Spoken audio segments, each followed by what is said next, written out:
13 ஆண்டுகளுக்கு மேலாக தமிழகத்தின் ஒப்பற்ற வீடு மற்றும் மனை சார்ந்த அனைத்து தேவைகளுக்கும் சிறந்த ஒரே நிறுவனம் நிம்மதி ப்ராப்பர்ட்டி மேனேஜ்மெண்ட். தங்களின் தேவை எங்களின் சேவை. தொடர்புக்கு 7667008999. அருந்தமிழ் நேயர்களுக்கு வணக்கம்.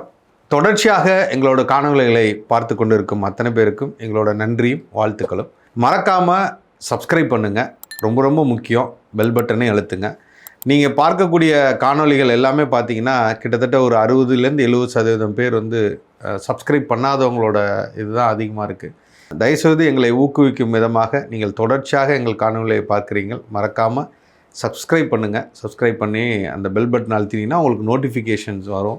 ஆகவே எங்களுக்கு இன்னும் புதிய உத்வேகமும் உற்சாகமும் இருக்கும். அப்புறம் ரொம்ப முக்கியமாக கமெண்ட் செக்ஷன் எல்லோரும் நிறைய பதில்கள் கொடுத்துக்கிட்டு இருக்கீங்க. உங்களோட கேள்விகளை வைக்கிறீங்க. உங்களுக்கான சரியான கேள்விகளுக்கான பதில்களை தேர்ந்தெடுத்து நாங்கள் விரைவில் அளிக்க இருக்கிறோம். உங்களுக்கான கேள்விகளுக்கான பதில்கள் விரைவில் வரும் நிச்சயமாக. இன்றைக்கி நாம் பார்க்க போகிறது இன்றைய அரசியல் சூழ்நிலையில், அரசியல் களத்தில் இன்றைக்கி வந்து அதிமுகவிலிருந்து எஸ்ஐகி சுப்பையா அவர்கள் தாவேக்காவுக்கு போயிருக்காங்க. அதற்கடுத்து அதிமுகவுக்குள்ளேயே இன்றைக்கி வந்து 2 அணிகளாக இருந்தவர்கள் சபாநாயகர்களை பார்த்து விட்ரா பண்ண சொல்லியிருக்காங்க. அதுக்கப்புறம் பாதி பேர் ஓடி போய் திருப்பி நாங்கள்லாம் ஒன்றா தான் இருந்தோம் அப்படின்னு சொல்லிட்டு சிவி சண்முகத்தை தாண்டி வேலுமணி அவர்கள் எல்லாரும் போய் அவங்களோட பொதுச்செயலாளரை சந்திச்சிருக்காங்க. அதுக்குள்ளே ஒரு பெரிய பிரச்சனைகள் ஓடிக்கொண்டு இருக்கின்றன. அதை தாண்டி முதலமைச்சர் அவர்கள் இன்றைக்கி பிரதமர் அவர்களை சந்தித்து பல கோரிக்கைகளை வச்சிருக்கிறார். அதையும் தாண்டி தாய்மாமன் சீர் எடுத்துகிட்டு வந்த அண்ணன் சீமான் அவர்களை பார்த்திருக்கிறார். அனிதா ராதாகிருஷ்ணன் அவர்கள். சுவாரஸ்யமான நிகழ்வுகள் எல்லாத்தையும் பற்றி இன்றைக்கி அண்ணன் சுரேஷ் அவர்களுடன் கலந்து நடக்கும். அண்ணே வணக்கம். வணக்கம் சசி. எப்படி இருக்கீங்க? நல்லா இருக்கேன் சசி, சொல்லுங்கள். எஸ்ஐகி சுப்பையா அம்பாசமுத்திரம் அங்கே வந்து அதிமுகவிலேருந்து வெளியில் வந்துட்டார். இன்றைக்கி நேற்றே தாவேக்கால நம்மளும் சொல்லிட்டோம். ஆமாம், தாவேக்கால சேர்ந்துட்டார். சேர்ந்த எஸ்ஐகி சுப்பையா அம்பாசமுத்திரம் பகுதியை சேர்ந்தவர். உங்களுக்கு ஓரளவுக்கு இதான ஆள், பரிச்சயமான ஆள். அவர் பேசும்போது கூட பல விஷயங்கள் சொல்லியிருந்தார். நான் வந்து அதிமுகவுக்காக வாக்கு கேட்கல, நல்லவங்க யாரோ அவங்களுக்கு மட்டும் வாக்கு போடுங்க அப்படின்னு தான் கேட்டேன். அதில் என்னையை தேர்ந்தெடுத்திருக்காங்க. அப்படி அவருக்கு செல்வாக்கு மிக்க ஒரு ஆளாக எஸ்ஐகி சுப்பையா அந்த ஊரில் இல்லை. அதாவது அவர் நேற்று எஸ்ஐகி, அதாவது என்னென்னா அதற்கு முதல் நாள் வந்து 3 எம்எல்ஏக்கள் போய் சேர்ந்தாங்க. அவங்க எம்எல்ஏக்களாக மட்டும்தான் போய் சேர்ந்தாங்க, கூட பெருசாக யாரும் போகலை. ஆனால் எஸ்ஐகி சுப்பையா போகும்போது நம்ம நேற்றே நம்மளுடைய காணொலிகளை சொல்லியிருக்கிறோம். அந்த மாவட்டத்தில் உள்ள அதிமுகவுடைய மாநில பொறுப்பாளர்கள் யார் இருந்தாங்களோ அவங்க, ஒன்றிய பொறுப்பாளர்கள் எல்லாரும் ஒட்டுமொத்தமாக போயிட்டாங்க. அப்போது எல்லா ஊடகங்களும் நேற்று வந்து எஸ்ஐகி சுப்பையாவை பற்றி நிறைய விவாதங்கள், அவர் பத்திரிகையாளர்களை சந்திக்கிறது, அது குறித்து விமர்சனங்கள், அதுன்னு நிறைய வந்தது. எஸ்ஐகி சுப்பையான்றது ஒரு பேசுபொடு பொருளாட்டு மாறிடுச்சு. இது கிட்டத்தட்ட ஒரு 10 ஆண்டுகளுக்கு பிறகு அவர் ஒரு பேசு பொருளாக அவர் மாறுறாரு. எப்போ 10 ஆண்டுகளுக்கு முன்னாடி வந்து வெறும் ஒரு 10-12 நாட்கள் மட்டும் அமைச்சராக இருந்து அம்மையார் ஜெயலலிதா அவர்களால் பதவியிலிருந்து, சட்டத்துறை அமைச்சராக இருந்து பதவியிலிருந்து விடுவிக்கப்பட்ட ஒரு நபர். அந்த சமயத்தில் அது பேசு பொருளாக மாறிச்சு. இப்போ மீண்டும் பேசு பொருளாக இருக்குது. என்ன காரணம்? அப்போ ஜெயலலிதா அமைச்சரவையில் இருக்கும் பொழுதும் அவர் சட்டமன்ற தேர்தலில் நிற்கும் பொழுதே அவர் பேசு பொருளாக இருந்தார். ஏன்னா இன்னைக்கு அப்படி இல்லை. இன்னைக்கு வந்து லீமா ரோஸ் உட்பட மிகப்பெரிய ஆட்கள்லாம் 5000 கோடி 4000 கோடின்னு அவங்களோட அஃபிடேவிட்டில் காட்டிகிட்டு இருக்கிறாங்க. பேசுபடு பொருளாக இப்போ பெருசாக அது வந்து பணம் வந்து ஒரு பெரிய விஷயம் இல்லைன்னு ஆகிப்போச்சு. எல்லாருமே கோடீஸ்வரர்களில் மகா கோடீஸ்வரர்களாக இருக்கிறாங்க. ஆனால் அன்னைக்கு நின்ன சட்டமன்ற வேட்பாளர்களில் எஸ்ஐகி சுப்பையா தான் உள்ளே மிக அதிகமான 500 கோடிக்கு மேலே சொத்து காட்டினவர். அந்த சூழ்நிலையில் அது மிகப்பெரிய பேசு பொருளாக இருந்தது. யார் அது எஸ்ஐகி சுப்பையா அப்படின்னா, எனக்கு சின்ன தொடர்பு இருக்குது, மிகப்பெரிய அளவில் இல்லை. அவர் குடும்பத்தில் நடந்த ஒரு நிகழ்வு தொடர்பாக நான் அதில் பங்கேற்க வேண்டிய சூழ்நிலை ஏற்படுது, ஒரு சின்ன சிக்கல் தொடர்பாக. ஸோ அதனால் எனக்கு ஒரு சின்ன அறிமுகம் இருக்குது. என்ன அப்படின்னா, அவருடைய சொந்த ஊர் அப்படின்னு பார்த்தீங்கன்னா, அவர் போட்டியிட்ட அதே தொகுதி அம்பாசமுத்திரம் தொகுதியில் ஊர்க்காடு அப்படின்றதான், உய்க்காடுன்னு சொல்லுவாங்க. ஊர்க்காடுன்றது அந்த ஊர்க்காட்டினுடைய பண்ணையார் அப்படின்னு சொல்லுவாங்கள்ல, அந்த ஊர் பெரிய தனம், அந்த குடும்பம் அவங்களுடைய அம்மா குடும்பம் அப்படின்றது. அவருக்கு கூட பிறந்த சகோதரர் ஒருவர் இருக்கார், சகோதரி இருக்கிறாங்க. அவங்க அப்பா வந்து இசைக்கு பாண்டியன் அப்படின்னு சொல்லி, அவர் வந்து பெரிய ஒரு சிவாஜி கணேசனுடைய ஒரு நிழல் மாதிரி அவர் கூட இருந்தவர். அவர் வந்து தாவேக்கால இணைந்ததனுடைய பின்னணியிலேயே மற்ற 3 எம்எல்ஏக்களும் ஒன்றா போய் இணைந்தாங்க. ஆனால் இவர் தனியாக போய் இணைந்ததன் பின்னணியிலே என்ன இருக்குன்னா, சினிமா தொடர்பு. இவருடைய குடும்பமும் சினிமாவோடு மிகப்பெரிய தொடர்புடைய குடும்பம் தான். சிவாஜி கணேசனோட மிகப்பெரிய நெருக்கம் கொண்ட ஒரு குடும்பம். இவங்க அம்பாசமுத்திரமாக இருந்தால் கூட இவங்க வாழ்கிறது வந்து தென்காசி பக்கத்தில் தான். இதுதான் இவருடைய குடும்ப பின்னணி. இவர் வந்து ஏற்கனவே ஜெயலலிதா அமைச்சரவையில் வந்து சட்டத்துறை அமைச்சராக சேர்க்கப்பட்டு அவர் பதவி விலக வேண்டிய சூழல் ஏற்பட்டது. அது என்ன அப்படின்னா அதனுடைய பின்னணி எனக்கு தெரியும். இவருடைய குடும்பத்தில் இவருடைய சகோதரியினுடைய மகள் வருவாங்க. அவங்களுக்கும் கல்லூரியில் அவரோடு படித்த ஒரு பையனுக்கும் 2 பேருக்கும் காதல். 2 பேரும் வேறு வேறு சமூகத்தை சார்ந்தவர்கள். அவங்க சென்னையை சார்ந்தவர், அவங்க வேறு ஒரு சமூகம், இவங்க வேறு ஒரு சமூகம். 2 பேரும் வயது சின்ன வயது. அந்த பெண்ணுக்கு வந்து ஒரு 18 வயதை கடந்திருக்கும், அந்த பையன் வந்து 21 வயதை கடந்திருக்கும். இந்த சூழ்நிலை அவங்க 2 பேரும் திருமணம் வீட்டை விட்டு வெளியே போய் திருமணம் பண்ணி அது பெரிய சிக்கல் ஆயிடுச்சு. அப்போ இதில் வந்து கரெக்டாக அந்த சம்பவம் நடக்கின்ற பொழுது தான் தேர்தல் முடிந்து இவர் எம்எல்ஏ ஆகி அடுத்த 2வது நாள் அமைச்சராகிறாரு. அமைச்சரான அன்னைக்கு தான் அவங்க 2 பேரும் வெளியே போய் திருமணம் பண்ணிக்கிறாங்க. இந்த ஒரு சிக்கல். இந்த சிக்கலில் வந்து அவர் வேகமாக தலையிட்டார் அவங்கள பிரிக்கிறதுக்கு அப்படின்றது எனக்கு தெரிந்து. அப்போது சென்னை நகரத்தினுடைய உயர் காவல் அதிகாரிகள் எல்லாருமே அதில் தலையிட்டு ஒரு பெரிய நட்சத்திர விடுதியில் வச்சு 2 குடும்பத்துக்கும் இடையில், ஏன்னா 2 குடும்பமும் ஒருத்தர் சளைத்தவங்க இல்லை. அந்த பையன் வீட்டாரும் மிகப்பெரிய உயரான இடத்துல இருந்தவங்க தான். மிகப்பெரிய பஞ்சாயத்து நடந்தது. ஒரு நட்சத்திர விடுதியில் அறை போட்டு, ஒரு அறை காவல்துறைக்கு, ஒரு அறை பெண் வீட்டார், ஒரு அறை மாப்பிள்ளை வீட்டார் அப்படின்ற அளவுக்கு மிகப்பெரிய பஞ்சாயத்துலாம் நடந்தும் அவங்கள பிரிக்க முடியல. அப்புறம் 2 பேரும் சமாதானமாகி அவங்க திருமணம் பண்ணி வச்சாங்க. 2 பேரும் அந்த பெண் வீட்டார், அதாவது இசக்கி சுப்பையாவினுடைய குடும்பத்தை சார்ந்தவர்கள் அதுக்கு ஒரு ரிசப்ஷன் நடத்தினாங்க. அது சென்னையில் உள்ள ஒரு திருமண மண்டபத்தில் தான், இன்னும் தெளிவாக சொல்கிறாங்க, வடபழனி அருகில் உள்ள ஒரு திருமண மண்டபத்தில் தான் நடைபெற்றது. திரைத்துறையை சார்ந்த அத்தனை நடிகர்களும் அந்த இதில் கலந்துக்கிட்டாங்க. விஜய் உட்பட எல்லாருமே அந்த திருமண நிகழ்வில் கலந்துக்கிட்டாங்க. ரஜினியை தவிர மற்ற எல்லாரும் கலந்துக்கிட்டாங்க. அன்றைக்கு உள்ள சூழ்நிலையில் ரஜினியும் அஜித்தும் தவிர மற்ற எல்லாரும் கலந்துக்கிட்டாங்கன்றது நான் பார்த்தது. மிகப்பெரிய நடந்தது. ஸோ அப்போவே வந்து ஜெயலலிதா அம்மையாருடைய கண் இவர் மேலே விழுந்தது. அதுக்கு அடுத்து 4வது நாள் பையன் சார்பாக, இதுவும் சென்னையில் தான் நடந்தது, அந்த பையன் வீட்டார் சார்பாக ஒரு திருமண வரவேற்பு நிகழ்ச்சி மாதவரம் அருகில் உள்ள மிகப்பெரிய மண்டபத்தில் நடத்துனாங்க. அதுக்கு கிட்டத்தட்ட ஒரு 10 குதிரை, ஒரு 30-40 யானைகள் இப்படின்னு வச்சு மிகப்பெரிய வரவேற்பு இசக்கி சுப்பையாவை கொடுத்து நடத்துனாங்க. அன்றைக்கி காலை வந்து அத்தனை பத்திரிகைகள்லையும் இசக்கி சுப்பையா வீட்டு திருமணம் அப்படின்ற மாதிரி பெரிய விளம்பரம் அந்த மாப்பிள்ளை வீட்டாரால் கொடுக்கப்பட்டது. இதில் என்னென்னா அந்த மாப்பிள்ளை வீட்டை சார்ந்தவங்க திமுகவோட தொடர்புடையவங்க. அப்போது சென்னையில் வந்து திருவொற்றியூரில் அதற்கு முன்னாடி தான் அமைச்சராக இருந்தவர் KPP சாமி. அவர் அப்போது சட்டமன்ற உறுப்பினர் தேர்தலில் தோல்வியுற்று இருந்தார். அந்த சமயத்தில் தான் இவங்க பதவிக்கு வந்த 2011.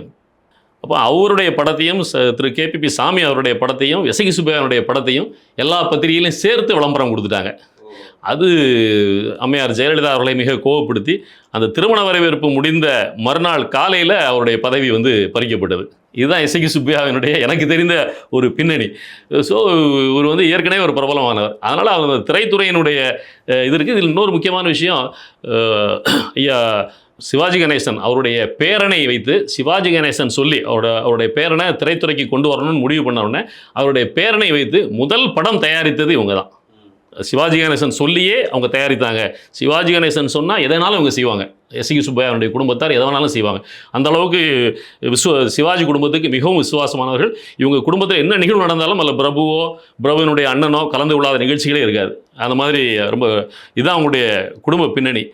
அதனால் இந்த சினிமா பின்னணியும் இருக்கிறதுனால அவர் வந்து யாரை பற்றியும் கவலைப்படாமல் அவர் கூட வந்த மாவட்டத்தை சார்ந்த பொறுப்பாளர்கள் அனைவருக்கும் என்னால் வந்து தாவேக்கால உங்களுக்கு பொறுப்புகள் வாங்கி கொடுக்க முடியும், என்னால் விஜய்கிட்ட எளிதாக அணுகிறதுக்கான வாய்ப்பு எனக்கு இருக்குதுன்ற இவர் கொடுத்த உறுதிமொழியை நம்பி தான் அந்த மாவட்டமே திமுகவில் உள்ள அவ்வளோ பேரும் மொத்தமாக மன்னிக்கணும் அதிமுகவில் உள்ள எல்லாருமே மொத்தமாக தாவேக்காக போயிட்டாங்க. இதுதான் இசக்கி சுப்பையாவுடைய பின்னணி. அதனால் அவர் வந்து யாருக்கும் கட்டுப்பட்டு அதிமுகவில் இருக்கணும்னு அவசியம் இல்லை. அதனால் அதைத்தான் அவர் வந்து இந்த நேற்று நடந்த பத்திரிகையாளர் சந்திப்பிலையும் அவர் சொன்னதுக்கு காரணம், நான் அதிமுகவுக்கு ஓட்டு கேட்கல, நல்லவங்களுக்கு ஓட்டு போடுங்க அப்படின்னு சொல்லி கேட்டு தான் ஓட்டு வாங்கினேன்னு சொன்னதனுடைய பின்னணி இதுதான். அவர் நல்லவரா கெட்டவரான்றது தொகுதி மக்கள் தான் முடிவு பண்ணணும். அதை சொல்றதுக்கு நாம தயாரா இல்லை. அவரை பற்றி சின்ன பின்புலம் நமக்கு தெரிந்ததை நம்ம சொல்லி எல்லாரும் ஒன்றாயிட்டாங்க. ஒரே இப்போ கூட்டணியில் அந்த 4 பேருமே வந்து இப்போ கூட்டணியில் இருக்க என்ன சொல்கிறது, அதிமுக தாவேக்காவும் இப்போ காங்கிரஸ் 3மே வந்து அந்த தொகுதியை பொறுத்தளவு அங்கே வந்து இவரை எதிர்த்து போட்டியிட்டது காங்கிரஸ் தான். ஸோ காங்கிரஸ் வந்து இன்னைக்கு வந்து அந்த கூட்டணியில் இருக்குது. அதே மாதிரி இவர் வந்து அதிமுக தாவேக்காக போயிட்டாரு. ஸோ எல்லாம் ஒன்றுன்ற மாதிரி பேசப்படுகிறது. ஆனால் அப்படி பொருள் கொள்ள முடியாதுல்ல. கண்டிப்பாக காங்கிரஸ் நிற்க போறது இல்லை. ஆனால் காங்கிரஸ் நின்னதுன்றது திமுகவினுடைய இடம் தான். திமுக வேட்பாளர்களை போடதான் செய்யும். வேட்பாளரை போடதான் செய்யும். ஆனால் இதில் வந்து இப்போ நம்ம இதில் முக்கியமாக என்ன பார்க்க வேண்டியது பண்ணியிருக்குன்னா, நம்ம நேற்று நம்முடைய காணொலியில பேசணும். நம்ம வந்து எதையுமே நெருப்பு இல்லாம புகையாதுன்னு சொல்லுவாங்கல்ல. நம்ம கொடுக்குற செய்தி எதுவுமே சோர்ஸ் இல்லாம நம்ம பேசுறதே இல்லை. நம்ம நேற்று தெளிவா சொன்னோம், திமுகவும் அண்ணா திமுகவும் ஒரு உடன்பாட்டுக்கு வந்து 2 தொகுதியின் பிரிச்சிலோட நிக்கிறதுக்கு வாய்ப்பு இருக்கு, பொது வேட்பாளர் எடுக்கிறதுக்கு வாய்ப்பு இருக்குன்னு நம்ம பேசணும். இன்னைக்கு நம்ம சொன்ன கருத்தை வந்து அன்புமணி அவர்கள் பேசியிருக்கிறாரு. அப்போ இது வந்து அரசியல்ல கட்சிகள்ல பேசப்படுகிற செய்திகளை நமக்கு அங்கிருந்து சிலர் சொல்ற தகவலின் அடிப்படையில நம்ம இதை பேசுறோம். அன்புமணி நேரடியாக சொல்லிட்டாருல, ஆமா நிறுத்தணும் அப்படிங்கிற மாதிரி. ஆமா, ஏன்னா இவனுடைய வேகத்தை நிறுத்தணும் அப்படின்னு சொன்னா நம்ம எல்லாம் ஒன்னா சேர்ந்து நிற்கணும் அப்படின்ற தன்னுடைய முன் முயற்சி அவர் எடுக்கிறாரு. ஒரு பக்கம் வந்து சி.வி. சண்முகத்துக்கும் ஒரு காட்டமான பதில சொல்லியிருக்காருன்னு நினைக்கிறேன். திருப்பி நீங்க இந்த பகுதியில் நிற்கும் போது நீங்க டெபாசிட் இழப்பீங்கிற மாதிரி தான் அந்த 4 பதவியை ராஜினாமா பண்ண 4 பேருக்கு சொல்றாரு. அதிமுக அதிருப்தி அப்படின்னு அவர் சொல்றாரு.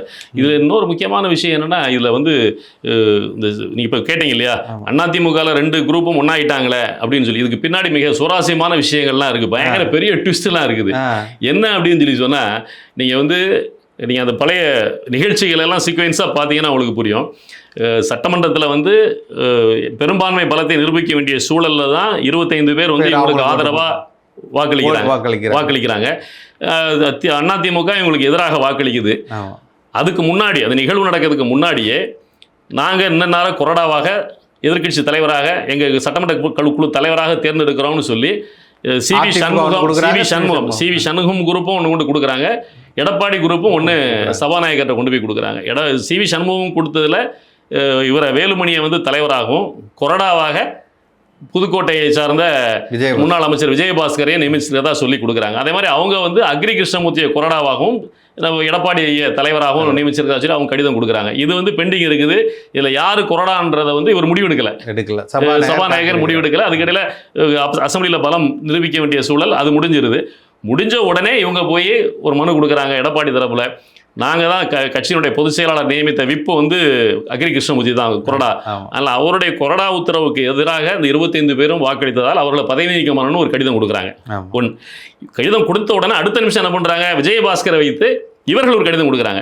எங்கிட்ட தான் 25 பேர் இருக்கிறாங்க, அவங்ககிட்ட 22 தான், நாங்கள் தான் மெஜாரிட்டி. இப்போ 47 பேர் கொண்ட சட்டமன்ற குழு உறுப்பினர்கள்லாம் சேர்ந்து தான் கொறடாவை தேர்ந்தெடுக்கணும். அப்போ மெஜாரிட்டி எங்கிட்ட இருக்கும்போது நாங்கள் தான் தேர்ந்தெடுத்திருப்போம். அப்போ விஜயபாஸ்கர் தான் தேர்ந்தெடுக்கப்பட்டிருக்க முடியும். அதனால் அவர் தான், நான் தான் கொறடா, அதனால் என்னுடைய உத்தரவை மீறனால அவங்கள பதவி நீக்கம் செய்யணும்னு இவர் ஒன்று கொடுக்குறாரு. இது எல்லாம் பெண்டிங்கில் இருக்கிற சூழ்நிலையில தான் இந்த 3 பேர் முதல்ல ராஜினாமா பண்றாங்க. 2 தினங்களுக்கு முன்னதாக 3 பேர் ராஜினாமா பண்றாங்க. அடுத்த நிமிஷம் மேலே போறாங்க, உறுப்பினர் கார்டு கொடுக்குறாங்க. இது இருக்குது. மறுநாள் வந்து எஸ்ஐக்கு சுப்பையா சேர்கிறார். நாளையுமே வேக்கண்ட்னு சொல்லி ஒரு டிக்ளேர் பண்றாரு. 25ல் 21 ஆயிடுச்சு. 21. இப்போ டிக்ளேர் பண்ண உடனே நேற்று என்ன நடந்தது, நேற்று சட்டசபைக்கு சபாநாயகர் வருவதற்கு முன்னதாகவே அதிமுக சார்பாக 3 பேர், இன்பதுரை வழக்கறிஞர் இன்பதுரை, ராஜ்யசபா உறுப்பினர் வழக்கறிஞர் இன்பதுரை, அக்ரி கிருஷ்ணமூர்த்தி, இவங்கெல்லாம் போய் காத்திருந்தாங்க. ஓஎஸ் மணி எல்லாம் போய் காத்திருந்து ஒரு மனு கொடுக்குறாங்க அவர்கிட்ட. என்ன, நாங்கள் தான் முதல் மனு கொடுத்தோம், அந்த மனுவில் தீர்ப்பு சொல்லாமல் நீங்கள் அதுக்கு அடுத்த உள்ள மனுக்களில் 2-3 மனுக்கள் பெண்டிங் இருக்கும்போது கடைசியாக கொடுத்த மனு, அந்த 3 பேர் ராஜினாமா பண்ணதாக கொடுத்த மனுவை நீங்கள் தீர்ப்பளித்தது தவறு அப்படின்னு சொல்லி அதில் திரும்ப பெறணும், நீங்கள் செஞ்சது சட்டவிரோதமாக நீதிமன்றத்துக்கு போகிறோம் அப்படின்னு சொல்லி மனுவை கொடுத்துட்டு வெளியே வந்து அவர் இன்பதுரை வந்து பத்திரிகையாளர்களை செஞ்சது சொல்கிறார். ஏன்னா இன்பதுரை வந்து ஒரு மூத்த வழக்கறிஞர், அதிமுக பல்வேறு வழக்குகளை நடத்தினவர். அவர் வந்து என்ன சொல்கிறாரு, நாங்கள் நீதிமன்றத்துக்கு கண்டிப்பாக போகும்போது சபாநாயகருக்கு சிக்கல் ஏற்படும். ஏன்னா இவங்க அவசரமாக 3 பேரையும் உள்ளுக்கு சேர்த்துருக்குறாங்க, கட்சிக்குள்ளே சேர்த்துருக்குறாங்க. அதுவும் சட்டமன்றத்தில் செயலகத்திலே வச்சு மேலே வச்சு சேர்த்துருக்குறாங்க. இது வந்து குதிரை பேரம் தான், இதை நாங்கள் சிபிஐ விசாரிக்க சொல்ல போகிறோம்னு சொல்லி எடப்பாடி பழனிசாமி சொன்னார். இவர் என்பதுரை சொன்னார். அவர் அது மேலே இன்னொன்று என்ன சொல்லிட்டாருன்னா, அதனுடைய சட்ட நுணுக்கங்களையும் சபாநாயகர் சொல்லி கொடுத்துட்டே போயிட்டார். வெளியே பேட்டி கொடுக்கும் பொழுது சபாநாயகர் நினைத்தால் அவங்க வந்து 3 பேரும் ராஜினாமா பண்ணியிருக்கிறதா கொடுத்ததுனால இவர் வேக்கண்ட்னு அறிவிச்சிருக்க ஜிஓ இருக்கு இல்லையா, அதை வித்ரா பண்ண முடியும். அதை வித்ரா பண்ணிவிட்டு முதல் மனு மீது நடவடிக்கை எடுக்கணும் அப்படின்னு சொல்லி கொடுத்தாரு. இது ஒரு பக்கம். இதுக்கிடையில் இவங்க போய் கொடுத்தது யார், இந்த விஜயபாஸ்கர் தரப்பில் கொடுத்த மனு, இந்த 2 பேர் இருக்குது. இப்போது இவங்க தாவேகா தரப்பில் இவங்க என்ன நினச்சாங்க, தாவேகாவை மிரட்டி, சபாநாயகரை மிரட்டி ஒரு கார்னர் பண்ணி நம்ம ஏதாவது ஆதாயம் அடையலாம், அது அப்படி பண்ணுறது அப்படின்னு நினச்சாங்க. இவங்க அந்த மனு கொடுத்துக்கிட்டு இருக்கும்போதே வேலுமணி தரப்பு, சி.வி. சண்முகம் தரப்புலேருந்து 5 பேர் உடனடியாக அந்த பக்கம் போயிட்டாங்க. எதுக்கு போனாங்க, அங்கே போய் இப்போ பதவி பிரச்சனை வந்துட போகுதுன்றதுக்காக நேரடியாக போனாங்க. இங்கே ராஜினாமா பண்ணவங்க என்ன சொன்னாங்க, நாங்கள் மக்கள் நலனுக்காக தான் ராஜினாமா பண்ணுறோம் அப்படின்னாங்க. அவங்க தொகுதி அங்கே போனவங்களும் இல்லை, நாங்கள் மன்னிப்பு கடிதம் கொடுத்துட்டு அங்கே போயிட்டோம். அப்போ உடனே என்ன பண்ணுறாங்க, 5 பேர் அங்கே போன உடனே தங்கள்கிட்ட வந்து 5 பேருடைய பதவி போயிடக்கூடாதுன்னு சொல்லிட்டு அவங்க இன்னொரு கடிதம் கொண்டு கொடுக்குறாங்க. அந்த 5 பேரையும் கூட்டு வந்துட்டு நாங்கள் வந்து இவங்க மேலே தேவையில்லை, மற்றவர்கள் மீது மட்டும் நடவடிக்கை வந்துட்டாங்க, விட்டுருங்க, எங்கிட்ட வந்தோடனே அவங்கள விட்டுருங்க அப்படின்னு சொல்லி. அப்போ இதை வந்து சரியா பயன்படுத்தணும்னு சொல்லி இவங்க முடிவு எடுக்கிறாங்க. நேற்று இரவு முழுக்க அட்வொகேட் ஜெனரல் சபாநாயகர் தரப்புல இருந்து அட்வொகேட் ஜெனரல் மூத்த வழக்கறிஞர்கள்லாம் வச்சு முழுமையாக ஆலோசனை நடத்தினாங்க. ஆலோசனை நடத்தி அவங்க என்ன முடிவு பண்றாங்க, இந்த 25 பேர் இருக்குல்ல, 25 பேரையும் பதவி நீக்கம் செய்து விடுவது எல்லாத்துக்கும் அப்படின்னு முடிவு பண்ணிட்டாங்க.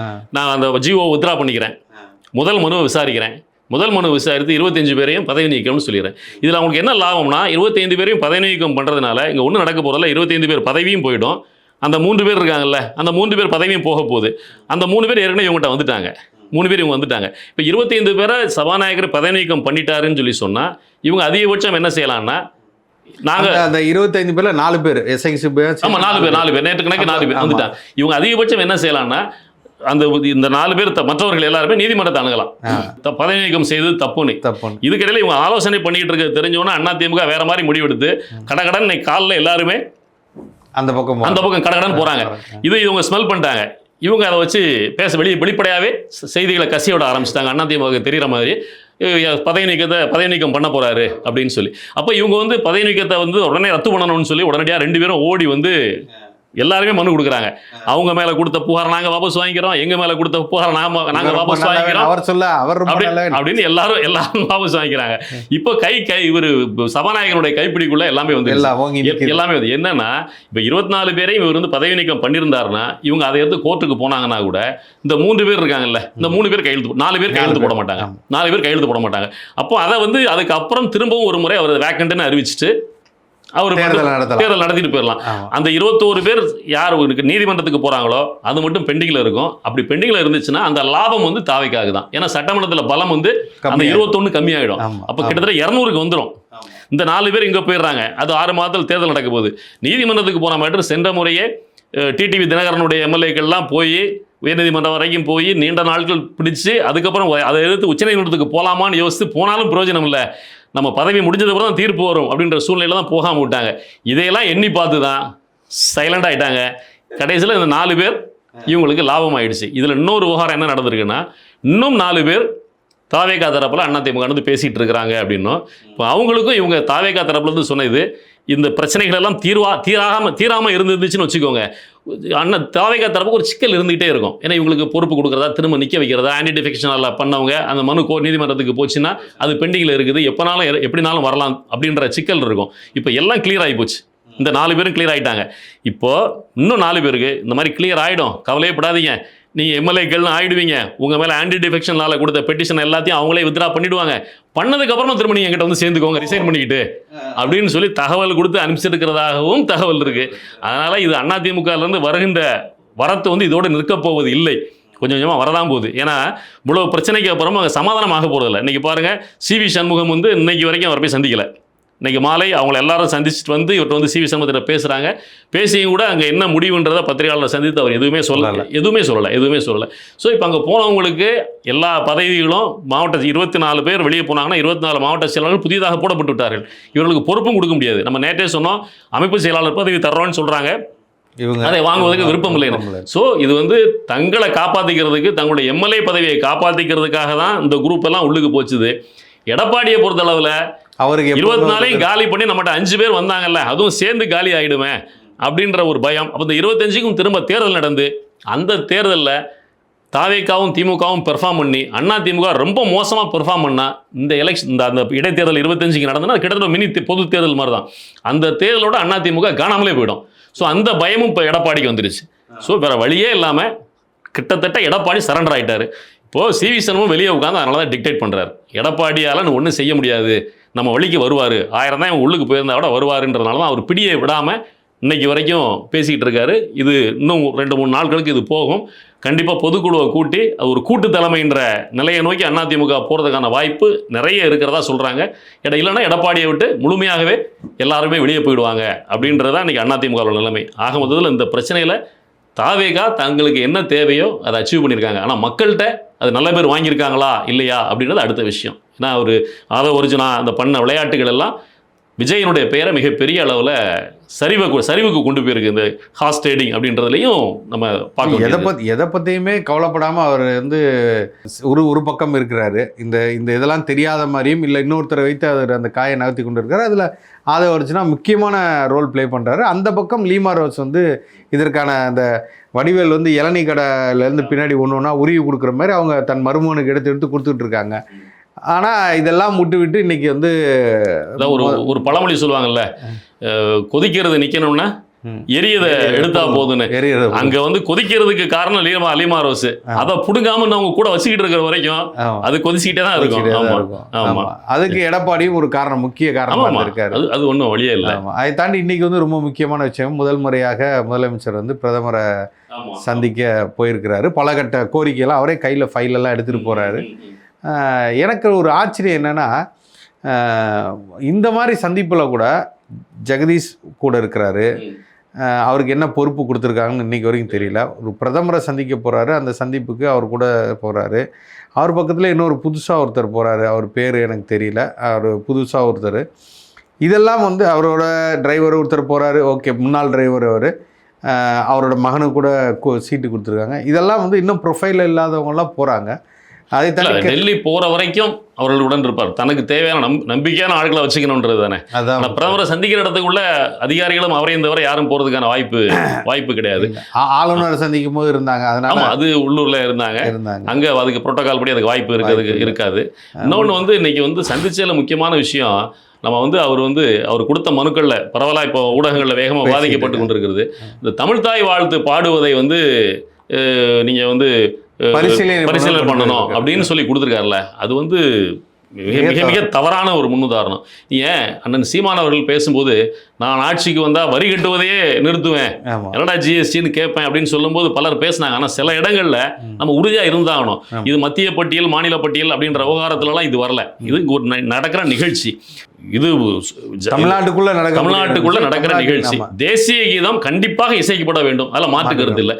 தமிழ்நாட்டினுடைய புரோட்டோகால் படி தமிழ்தாய் வாழ்த்து முதலில் பாடப்பட வேண்டும்ன்றது ஆல்ரெடி திமுக அரசு இருக்கும்போதே அவங்க வந்து அதற்கான சுற்றறிக்கை அனுப்பிச்சிருக்கிறாங்க, ஒரு ஜீவோ போட்டிருக்கிறாங்க. அப்படி இருக்கும்போது அதை நம்மளே பாடிட்டு போயிடலாம். நீங்க அதுக்கு போய் நீங்க அங்க போய் இறஞ்சுவதுன்றது நம்ம விளையாட வேண்டிய பாலை அவங்க கையில கொடுத்துட்டு வர்ற மாதிரி இருக்குது. இப்போ திமுக பல இடத்துல செய்தது, பல இடத்துல திமுகவும் நம்மளுக்காக விட்டு கொடுத்து பல சரத்துக்களை அவர்களிடம் கொடுத்து விட்டு அன்னைக்கு நம்ம கஷ்டப்பட்டுட்டு இருக்கோம்ல.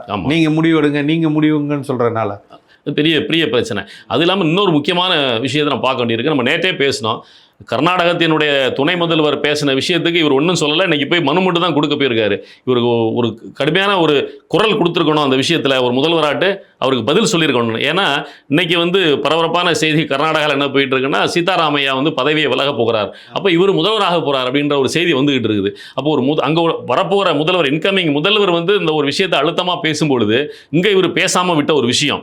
இன்னொன்று, இவர் உயர்கல்வித்துறை அமைச்சராக நியமித்திருக்கின்ற விஸ்வநாதன் ஒரு ஒடுக்கப்பட்ட சமூகத்திலிருந்து ஒருத்தருக்கு 2 கல்வித்துறையும், உயர்கல்வித்துறையும் கொடுத்துருக்காங்க, கல்வித்துறையும் கொடுத்துருக்காங்க அப்படின்னு சொல்லும்போது எல்லாரும் பெருமையாக பேசினாங்க. அது இல்லைன்னா திமுக பிரிவிலே உயர்கல்வித்துறை அமைச்சராக ஒடுக்கப்பட்ட சமூகத்தை சார்ந்ததான் இருந்தார் அப்படின்னா கூட இவங்களும் திரும்ப கொடுத்துருக்காங்க அப்படின்றது. ஆனால் யாருக்கு கொடுத்துருக்காங்கன்றது இல்லையா, அவங்க ஒடுக்கப்பட்ட சமூகத்தில் பிறந்திருந்தாலும் சரி, எந்த சமூகத்தில் பிறந்திருந்தாலும் சரி, அவங்க எந்த கொள்கை பின்னணியில் வந்திருக்காங்கன்னு பார்க்க வேண்டிய தேவை இருக்குது. நீங்கள் பாருங்கள், இன்றைக்கி விஸ்வநாதன் என்ன சொல்லியிருக்கிறாருன்னா, பத்திரிகையாளர்கள் கேட்கின்ற பொழுது சென்ற அரசு வந்து பல்கலைக்கழகங்களுடைய வேந்தர்களாக முதல்வரே இருக்கின்ற தீர்மானத்தை கொண்டு வந்தாங்களே, அதை என்ன செய்ய போறீங்கன்னா அதை நாங்கள் பின்பற்றணுன்ற அவசியம் இல்லைன்னு சொல்றாரு. இதெல்லாம் கொள்கை முடிவு. நீங்க மாநில சுயாட்சி சம்பந்தப்பட்ட விஷயம், நீங்க இந்த விஷயத்துல சாதாரண ஒரு விஷயத்தை இந்த மாதிரி ஒன்றா விட்டு கொடுத்தீங்கன்னா, திமுக கொண்டு வந்ததோ யாரு கொண்டு வந்தாங்களோ அது இந்த மாநிலத்துக்கு தேவையா தேவையில்லையாவ தான் யோசிக்கணுமே தவிர, அதை சர்வசாதாரணமாக அவர் இவ்வளத்துக்கும் ஒரு எம்பியாக இருந்தவர். அப்போ இதனுடைய பின்னணியில் என்ன இருக்குது, காங்கிரஸ்காரங்கன்னா இப்படி தான் இருப்பாங்க, இப்போ தான் அண்ணன் சீமான் நம்ம நினைக்க வேண்டிய தேவை ஏற்படுகிறது.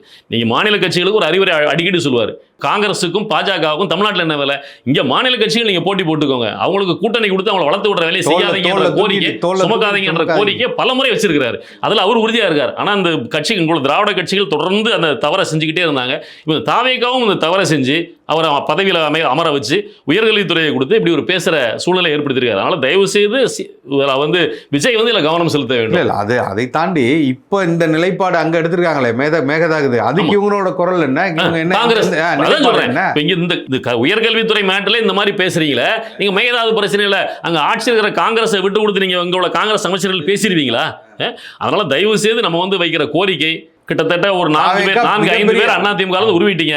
நம்ம காங்கிரஸ் உங்களுக்கு தேவைப்படாதுன்னு நாங்க நம்புறோம். தயவு செய்து காங்கிரஸ் அமைச்சரவையில இருந்து கழட்டி விடுறது விஜய்க்கு உத்தமம். இல்ல தமிழ்நாட்டில் விஜயனுடைய பேரை கெடுக்கிற முதல் கட்சியா காங்கிரஸ் தான் இருக்கும். ஏன்னா எப்பவுமே அது வந்து தமிழின விரோத கட்சி தான் காங்கிரஸ் அப்படின்றது.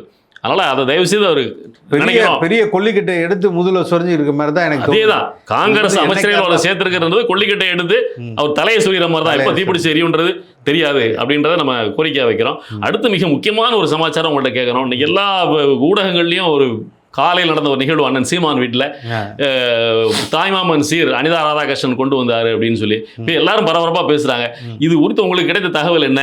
இதுல என்னோட பின்னாடி எல்லா இதுலயுமே போட்டாங்க, எல்லா சேனல்ல தான் நம்மளும் பார்த்தோம். நம்ம இதுல தவறுதல் ஒன்றும் இல்லையேன்னு என்ன நான் என்ன சொல்றேன்னா, கலைஞர் அவர்கள், ஜெயலலிதா இருந்த, நீங்க கூட ஒரு உதாரணம் சொன்னீங்க, இந்த கட்சியை சார்ந்தவர் அந்த கட்சி பெண்ணை இது பண்ணோன்னா அவரோட புகைப்படம் இவரோட புகைப்படம் போனோன்னா உடனே அமைச்சர்கள் எல்லாம் நீக்கிட்டாங்கன்னு ஒரு உதாரணம் சொன்னீங்க. அதெல்லாம் தாண்டி இன்னைக்கு வந்து ஒரு அரசியல் அங்கெல்லாம் இருக்கு. நான் அண்ணன் கூட சொல்லியிருக்காரு பல தடவை, உட்காந்து உம்மன் சண்டியோ அவரும் பக்கத்துல உட்காந்து டீ குடிச்சிட்டு போறோம் ஏகே நாயனார் அப்படிங்கலாம் சொல்லியிருக்காங்க. அதெல்லாம் வந்து ஒரு அரசியல் இது. அண்ணன் சீமான் அவர்களும் அதை பின்பற்றுறாங்க தொடர்ச்சியா. நீங்கள் வந்து ஸ்டாலின் வீட்டில் நடக்கக்கூடிய பிரச்சனை இதில் முக முத்து அவர்கள் இதுக்கு போனதாக இருக்கட்டும், இல்லை சசிகலா அவர்கள் ஏன் அதோட ரொம்ப முக்கியமாக இவர் இறப்பு நடந்தது இல்லையா, ஈவிகேஎஸ் இளங்கோவன் அவரோட மகன் இறப்புக்கு போனாரு, அவரோட இறப்புக்கு போனாரு. அண்ணனை பத்தி மிக கடுமையாக பேசியிருக்காங்க. நம்ம காங்கிரஸை நம்ம இனத்தின் எதிரியா சொல்லிட்டு இருக்கோம். அந்த கட்சியில் இருக்கக்கூடியவர் பாலச்சந்திரன் இறப்புக்கு மிக மோசமான வார்த்தைகளை பேசினவர். இருந்தாலும் அதை தாண்டிய ஒரு மனித பண்பு இருக்கு, மாண்பு இருக்கு, அதை செய்யணுங்கிறது அண்ணன் தொடர்ச்சியா. இதனால நம்ம பல இழப்புகளை சந்திச்சிருக்கோம். இது சந்திச்சதுனால பல இழப்புகளை சந்திச்சது. அந்த சமயத்துல வந்து தேர்தல் அது கொஞ்சம் எதிரொலித்ததுன்னு கூட சொல்லுவாங்க. நிச்சயமா இப்போ ஸ்டாலின் அவர்களை போய் சந்திச்சது கூட இப்போ பெரிய இதா அதை எடுத்து விவாதமா பேசினாலும் அதெல்லாம் தாண்டி நண்பர்கள் அதை வந்து கடைபிடிக்கிறாங்க. அதே மாதிரி நைனா நாகரன் மாமான்னு சொல்றதா இருக்கட்டும், பொன் ராதாகிருஷ்ணன் அவர்களையும் உறவினராக பேசுகிறா இருக்கட்டும், இதெல்லாம் தனிப்பட்ட அவங்களோட உறவுகள் இதை பேணி பாதுகாக்கிறாங்க. தம்பின்னு தான் உதயநிதி அவர்களை சொல்லிட்டு இருக்காங்க, அது வேற. ஆனால் திமுக இன்னைக்கும் கடுமையாக ஏற்றுக்கிட்டு இருக்கு. நாம் தமிழர் கட்சி தான் இன்னைக்கும் பாஜக ஏற்றுக்கொண்டு இருக்கு, காங்கிரஸை ஏற்றுக்கொண்டு இருக்கிறோம். கொள்கை கோட்பாடாளராக நாங்கள் வந்து என்னைக்குமே அவர்களை வந்து எதிர்த்து நிலையில் தான் வச்சு பார்த்துருக்கோமே தவிர அதற்காக அவர்களின் தனிப்பட்ட இதை வந்து விமர்சனமோ அதை வந்து பெரிய பேசு பொருளாக்குறதுல எனக்கு அதில் உடன்பாடு இல்லை. அது சரியானதும் இல்லைன்னு நினைக்கிறேன் நான். இது வந்து ஒரு சாதாரண நிகழ்வு. வீட்டில் வந்து ஒரு தேவதை வந்திருக்கா, ஒரு பெரிய ஒரு மகிழ்ச்சியான தருணம், ஒட்டுமொத்த மகிழ்ச்சியாகவும் ஆமாம் ரொம்ப மகிழ்ச்சியாக கொண்டாடிட்டு இருக்கும்போது அதை அவர்களும் அதை பகிர்ந்துக்கிறாங்க. அது வந்து ரொம்ப வரவேற்கத்தக்கு தான் நினைக்கிறேன். இது ஒரு விஜய் அவர்கள் வந்துட்டு போனாரு. ஏன் விஜய் அப்போ மட்டும் சொல்லலையா? நீங்க எல்லாரையும் போய் சந்திக்கும் பொழுது எல்லாரும் போய் சந்திச்சாரு, எல்லாரையும் போய் இது என்னது, இது அவர் செஞ்சா ஒண்ணு நம்ம செஞ்சா ஒண்ணா? ஏதோ ஸ்டாலின் அவர்கள் இன்னும் மித்தவங்களை அழைச்சி பேசும்போது அதெல்லாம் பாருங்க ரொம்ப மாண்பா இருக்காரு, எல்லார்ட்டையும் உறவா இருக்காருன்னு முன்னாடி பேசினாங்க. அண்ணன் சீமான் அவர்களை கூட அவர் தொலைபேசியில் அழைச்சி பேசினாரு, அவருடைய தந்தையார் இறக்கும்போது. இதெல்லாம் வந்து ஒரு சரியான இதுல போறது வந்து தமிழ்நாட்டு அரசியல்வாதிகள் அண்ணன் சீமான் அவர்களை பார்த்து இந்த மாண்பு, மனித மாண்பு என்ன, அதுக்கு தனி இடம் கொடுங்க. அரசியல்ல நம்ம மோதிப்போம் சண்டை போட்டு அப்படின்றத தயவு செய்து கத்துக்க வேண்டும். நீங்க இதை தாண்டி நான் என்ன சொல்றேன்னா, இப்போ ஒரு மேகதாதுன்னு ஒரு பிரச்சனை வருதா, கட்சி பாகுபாடை தாண்டி மனித தமிழ்நாட்டின் உறவுல ஒட்டுமொத்தமா நிக்கணுங்கிற அதை தான் அண்ணன் சீமான் அவர்கள் சொல்லிட்டே இருக்காங்க. ஒன்னா நிக்கிறாங்க, ஒட்டுமொத்தமா ஒன்னா நிக்கிறாங்களே, கேரளாவில் நிக்கிறாங்களே. எந்த ஒரு பிரச்சனைக்காக அவங்க அரசியல் இதா பேசுறாங்களா? அரசியலை தாண்டி அரசியலை வச்சு கோடு போட்டு பிரிக்கிறதே கிடையாது. மாநிலத்துக்கான பிரச்சனைனா ஒன்னா நிக்கிறாங்க, ஒரு மரத்தை வெட்ட விட மாட்டாங்கல்ல. அப்ப இதெல்லாம் இதை வந்து அண்ணன் சீமான் அவர்கள் தொடர்ச்சியாக செய்து கொண்டே இருக்கிறார். ஒரு மாற்றத்தை இந்த மண்ணில் நிகழ்த்தி கொண்டே இருக்கிறாங்க. அதெல்லாம் பாராட்ட வேண்டிய விஷயங்கள். கண்டிப்பா இது அன்னைக்கு உள்ள சமாச்சாரங்கள், அரசியல் சமாச்சாரங்கள் இதுதான். ஆமா, உங்கள் அனைவருக்கும் மறுபடியும் நாங்கள் அருந்தமிழின் சார்பாக கேட்டுக்கொள்வது, சப்ஸ்கிரைப் பண்ணுங்க, எங்களை ஊக்குவியுங்கள். தொடர்ச்சியாக உங்களுக்கு நாங்கள் காணொளிகளை தந்து கொண்டு இருக்கிறோம். நிறைய சுவாரஸ்யமான தகவல்களையும் புது தகவல்களையும் உங்களுக்கு அளிக்க இருக்கிறோம். மறவாமல் எங்கள் அருந்தமிழ் சேனலை சப்ஸ்கிரைப் செய்யுங்கள். நன்றி. நன்றி, வணக்கம்.